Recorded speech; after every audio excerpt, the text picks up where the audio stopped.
যেটি নিয়ে শুরু করব, আমি দেখলাম আপনার ফেসবুকেও আপনি এটা শেয়ার করেছেন যে খালেদা জিয়ার শোক সভায় একটা ঘটনা ঘটলো, জি। যেখানে সময় টিভির একজন সাংবাদিক তিনি লাইভ করছিলেন এবং সেখানে তাকে ধাক্কা দিয়ে রীতিমতো সেখান থেকে সরিয়ে দেওয়া হলো। সেই ভিডিওটাও দেখছিলাম। এবং আহ, আপনি তার পরিচয় বলছেন যে ইত্তেফাকের এক্সিকিউটিভ এডিটর, কিন্তু সময় টিভির জি। সাংবাদিক যখন তাকে মানে জিজ্ঞাসা করছিলেন তাকে এভাবে ধাক্কা দিয়ে সরিয়ে দেওয়ার পর যে তিনি কে, তার পরিচয় তিনি জানতে চাইছিলেন, তিনি বলছেন তিনি নাগরিক কমিটির। তো আমি আসলে, জি। আপনি যেহেতু বিষয়টি নিয়ে কথা বলেছেন, একটু আরেকটু বিষয় আপনার কাছ থেকে জানতে চাই যে জি, প্লিজ। আহ, সেখানে কি নিরাপত্তা কর্মীরা ছিল? তারপরেও তিনি কেন আসলেন? তার উদ্দেশ্য কি? নাগরিক কমিটি মানে কি সেটাও বুঝি নাই ঠিক মতো। মানে যেটা বলা হলো, একটু আপনার কাছ থেকে আপনার তথ্য যা আছে জানতে জি, চাই। Thank you Sharmin. আমি আসলে এই ব্যাপারটা আজকে দুপুরে দেখতে পাই। আমার সময় বাংলাদেশ, আমার সময় ইউকে টাইম দুপুর বেলা। তো আমি দেখলাম যে একটা বেশ ভালো আয়োজন করা হয়েছিল সাবেক প্রধানমন্ত্রী বেগম খালেদা জিয়ার শোক সভার জন্য। এবং অনেকে সেখানে এসেছেন, অনেক ফরেন ডিগনিটারিজ এসেছেন, ফরেন ডিপ্লোম্যাটস, অনেক পলিটিক্যাল পার্টি লিডার এবং আরো অনেক উচ্চপদস্থ ব্যক্তি, সরকারের সদস্যরা এখানে এসেছেন। এবং যেটা দেখলাম যে অনুষ্ঠানের সময় একজন সাংবাদিক, যিনি সময় টিভির, ওনার নাম বোধহয় সালেহীন নাম, হুম। তাকে উনি লাইভ করার চেষ্টা করছেন, উনি কাউকে ব্যাঘাত করছিলেন না। And it was quite an empty area, একটা খালি জায়গার মধ্যে উনি জাস্ট ক্যামেরা নিয়ে জাস্ট স্টার্টেড হুম। টু টক।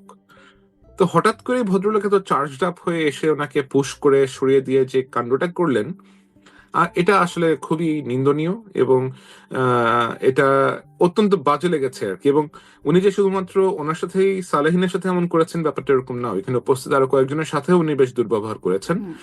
আমি একটা রিপোর্ট দেখলাম কিছুক্ষণ আগে, যেখানে আরো 2 থেকে 3 জন জার্নালিস্ট বললেন যে সে কয়েকজনের সাথে এরকম খারাপ ব্যবহার করেছে। এবং কিছুদিন আগে যখন বেগম খালেদা জিয়ার জানাজা হচ্ছিল, জানাজা নামাজের সময় তিনি একটি ইন্টারন্যাশনাল মিডিয়ার একজন ফটোগ্রাফারের সাথেও বেশ বাজে ব্যবহার করেছেন। তো এই যে একটা প্রবণতা এবং এই হুম। ধরনের যে আপনার, এবং তাকে আমি দেখলাম যে তারেক রহমান যে প্রেস মিট করেছিলেন লাস্ট উইকে, প্রেস মিটে দেখলাম উনি বেশ হাস্যোজ্জ্বল মুখে তারেক সাহেবের সাথে হ্যান্ডশেক করার চেষ্টা করছেন খুব। এবং সেগুলো তিনি পোস্ট করেছেন, এবং ওনার ফেসবুকটাতে আমি একটু যে স্কিম করে গিয়েছি আর কি। এবং তার ফেসবুক জুড়ে সম্পূর্ণই হচ্ছে আপনার রাজনৈতিক বন্দনা, রাজনৈতিক স্তুতি, বিভিন্ন লোকজনের ইয়ে করা। তো আমি তার একটু অতীতে গেলাম যে উনি অ্যাকচুয়ালি কি করতেন। তো উনি সাংবাদিকতাই করতেন, বাংলাদেশে সাংবাদিকতা করেছেন অনেক বছর, 97-98 থেকে। সে সময় উনি মানব জমিনে ছিলেন, এক সময় ইত্তেফাকে এসেছেন এবং ইত্তেফাকের জন্য আদালত বিট করতেন উনি একটা সময়। তারপরে উনি আপনার 2000 আহ, 2006 বিএনপি সরকারের সময় উনি জনাব মওদুদ আহমেদের বেশ ঘনিষ্ঠ ছিলেন, তখনকার যিনি মন্ত্রী ছিলেন জনাব মওদুদ আহমেদ, মারা গিয়েছেন উনি। ওনার সাথে বেশ ঘনিষ্ঠ ছিলেন, এবং ওই পরিচয়ের সুবাদে তিনি বেশ কিছু করাপ্ট অ্যাক্টিভিটিস এর মধ্যে ইনভলভ হয়ে যান। এবং যতটা জানি যে তার নামে দুদকও সে সময় মামলা করেছিল, এবং পরবর্তীতে তিনি দেশ ত্যাগ করে he left the country, he settle down in Australia. এবং সেখানে থেকে কলাম টলাম লিখছেন, কলাম অনেক টুকটাক কাজকর্ম করার চেষ্টা করেছেন, যেটা মূলধারার সাংবাদিকতা বলতে আমরা আমরা যেটাকে বুঝি ওরকম কোনো কিছু উনি সেখান থেকে অ্যাকচুয়ালি করেননি। তো 5ই আগস্ট পরবর্তী সময় উনি বাংলাদেশে ফেরত আসলেন। আহ, উম, ফেরত এসেই ধরেন ইত্তেফাকের মতো একটা পত্রিকার এক্সিকিউটিভ এডিটর বনে গেলেন। আবার উনি আহ, বাংলাদেশ টি বোর্ডের ইন্ডিপেন্ডেন্ট ডাইরেক্টর হয়ে গেলেন। উনি পিকেএসএফ এর মতো একটা প্রতিষ্ঠানের পরিচালক হয়ে গেলেন। এবং ন্যাচারালি যখন তারেক সাহেব দেশে ফেরত গেলেন, তখন উনি ওনার যে বলয় আছে, ওনার আশেপাশে যে লোকজন আছে তাদের ঘনিষ্ঠ হয়ে তাদের বেশ কাছে যাওয়ার চেষ্টা করলেন। এবং 5 আগস্ট পরবর্তী সময় যতদিন পর্যন্ত অন্তর্বর্তীকালীন সরকারের সাথে উনি ঘনিষ্ঠ হওয়ার চেষ্টা করেছেন, এবং অন্তর্বর্তীকালীন সরকারের সময় অ্যাকচুয়ালি তাকে পিকেএসএফ এর পরিচালক এবং টি বোর্ডের পরিচালকের মতো পদগুলো দেয়া হয়। So, আমার যেটা কনসার্ন সেটা হচ্ছে যে এই যে একটা লোক, সে এতদিন দেশের বাইরে ছিল, হঠাৎ করে পরিবর্তিত রাজনৈতিক সময় দেশে গিয়ে ব্লেন্ড করে যাওয়ার চেষ্টা করলো, তাকে কোন যোগ্যতায় অথবা কিসের ভিত্তিতে অ্যাকচুয়ালি এই জিনিসগুলো দেয়া হলো, অথবা এগুলা দেয়ার প্রিরিকুইজিটটা অ্যাকচুয়ালি কি ছিল, তাকে কেন এগুলো দেয়া হয়েছে। এবং আমরা তার যে ধরনের অ্যাপ্রোচ দেখতে পেলাম আজকে, এই ধরনের অ্যাপ্রোচ কিন্তু আমরা বিগত সরকারের সময়ও, বিগত স্বৈরাচার শাসকের সময় আমরা দেখেছি। তো তাদেরও একটা এরকম গোষ্ঠী ছিল, তারা এইভাবে বিভিন্ন মিডিয়াকে হুম, আপনার সাপ্রেস করার চেষ্টা করতেন, মানুষকে এভাবে আক্রমণ করতেন।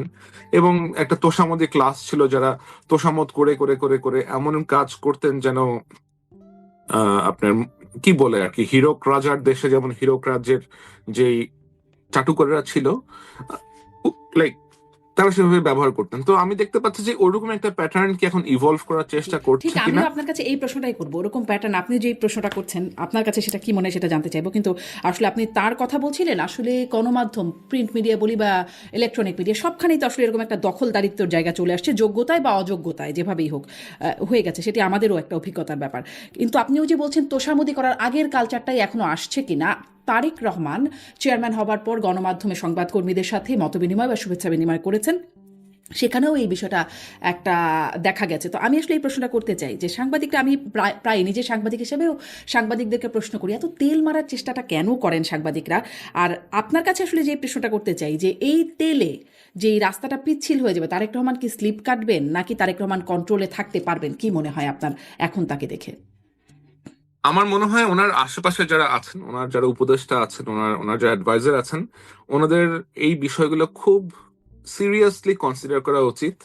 এবং শুধুমাত্র তারেক সাহেবের কথা আমরা এখানে বলছি, ব্যাপারটা এরকম হওয়া উচিত না, কারণ আমাদের তো দেশে তো আরো রাজনৈতিক দল আছে যারা ইলেকশন করতে যাচ্ছে, তাদের আশেপাশেও এরকম ব্যক্তিরা আছেন, চেষ্টা করছে ভেড়ার জন্য। হুম, সো যারাই আগামীতে সরকার গঠন করতে চেষ্টা করবেন অথবা সরকার গঠন করবেন জনগণের ভোটে নির্বাচিত হয়ে, তাদের প্রত্যেকের উচিত হবে যেন মিডিয়ার সাথে অ্যাসোসিয়েটেড অথবা গণমাধ্যমের সাথে সংযুক্ত কর্মী যারা আছেন, তাদেরকে যেন অ্যাটলিস্ট তাদের কাজটা ফ্রিলি করতে দেওয়া হয়।